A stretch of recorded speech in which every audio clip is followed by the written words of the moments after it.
अच्छे दिन आएगा, अच्छे दिन आएगा। ಮತ್ತು ನರೇಂದ್ರ ಮೋದಿ ಅವರು ಬಂದ ಮೇಲೆ ಬೆಲೆ ಏರಿಕೆ ಏನಾದ್ರು ಕಡಿಮೆ ಆಗಿದೆಯಾ? ನಿಮಗೆ ಒಂದು ಉದಾಹರಣೆ ಹೇಳಬೇಕು ಅಂತಂದ್ರೆ, ಮಹಿಳೆಯರು ಉಪಯೋಗಿಸ್ತಕ್ಕಂಥ ಅಡಿಗೆ ಅನಿಲ 440 ರೂಪಾಯಿ ಇತ್ತು. 440 ರೂಪಾಯಿ.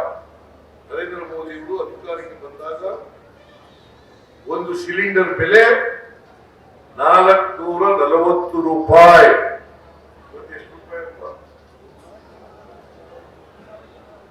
ಎಷ್ಟು ರೂಪಾಯಿ ಒಂದು ಸಿಲಿಂಡರ್ ಬೆಲೆ?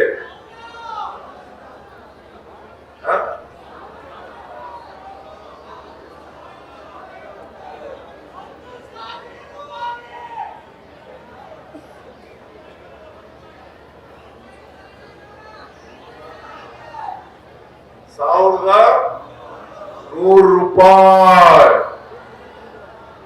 ನರೇಂದ್ರ ಮೋದಿಜಿ 440 ರೂಪಾಯಿ ಇದ್ದದ್ದು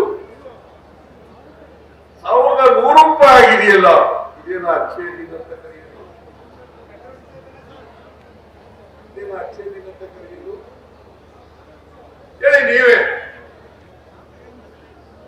ಬಿಜೆಪಿ ವೋಟ್ ಕೊಡ್ಬೇಕಾ? ಮಹಿಳೆಯರು ವೋಟ್ ಕೊಡ್ಬೇಕಾ? ಕೊಡಬಾರ್ದು. ಅಚ್ಚೇ ದಿನ ಈಗ, ಅಚ್ಚೇ ದಿನ ಈಗ.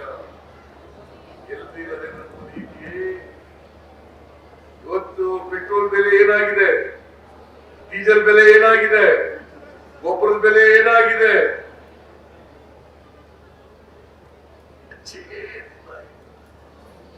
ಅಚ್ಚೇ ದಿನ ಈಗ ಗೊತ್ತ.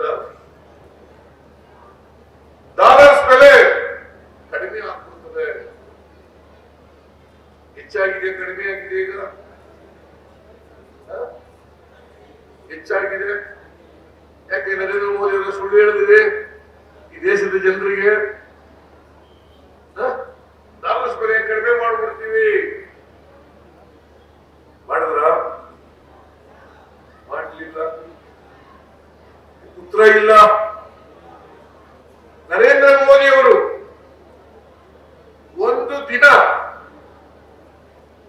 ಅವರ ಮನ್ ಕಿ ಬಾತ್ ಇರ್ಬೋದು ಅಥವಾ ಅವರ ಸಾರ್ವಜನಿಕ ಭಾಷಣಗಳಿರ್ಬೋದು, ಯಾವತ್ತೂ ಕೂಡ ಬೆಲೆ ಏರಿಕೆ ಬಗ್ಗೆ ಆಗಲಿ, ನಿರುದ್ಯೋಗದ ಬಗ್ಗೆ ಆಗಲಿ, ರೈತರ ಸಮಸ್ಯೆಗಳ ಬಗ್ಗೆ ಆಗಲಿ, ಮಹಿಳೆಯರ ಸಮಸ್ಯೆಗಳ ಬಗ್ಗೆ ಆಗಲಿ, ದಲಿತರ ಸಮಸ್ಯೆಗಳ ಬಗ್ಗೆ ಆಗಲಿ ಒಂದು ದಿನ ಮಾತಾಡಿದ್ದಾರೆ. Not single day, not A single day. ಯಾವತ್ತೂ ಮಾತಾಡಿಲ್ಲ. ಯಾಕೆ ಮಾತಾಡಿಲ್ಲ ಅಂತಂದ್ರೆ, ಅವರು ಏನ್ ಮಾತನ್ನ ಕೊಟ್ಟಿದ್ರು ಜನರಿಗೆ, ಅದಕ್ಕೆ ವಿರುದ್ಧವಾಗಿ ಇವತ್ತು ದೇಶದಲ್ಲಿ ನಡೀತಾ ಇದೆ. ಅದಕ್ಕೋಸ್ಕರ ಮಾತಾಡಲ್ಲ. ನಿಮಗೆ ಹೇಳಬೇಕು ಅಂತಂದ್ರೆ, ಇವತ್ತವರಿಗೆ ನಮ್ಮ ಮಾಧ್ಯಮದವರು ಇದಾರಲ್ಲ, ಇವ್ರನ್ನೇ ಭೇಟಿ ಮಾಡಿ. ಮಾಧ್ಯಮದವ್ರನ್ನೇ ಭೇಟಿ ಮಾಡಿಲ್ಲ. ಯಾಕಂತಂದ್ರೆ ಮಾಧ್ಯಮದವರು ಪ್ರಶ್ನೆ ಕೇಳ್ತಾರೆ ಅಂತೇಳಿ ಭೇಟಿನೇ ಮಾಡಲ್ಲ. ಇನ್ನು ನಮ್ಮ ಚಾನೆಲ್ ಸಬ್ಸ್ಕ್ರೈಬ್ ಮಾಡಿಲ್ಲ ಅಂದ್ರೆ ಈಗಲೇ ಸಬ್ಸ್ಕ್ರೈಬ್ ಮಾಡಿ, ಶೇರ್ ಮಾಡಿ, ಲೈಕ್ ಮಾಡಿ.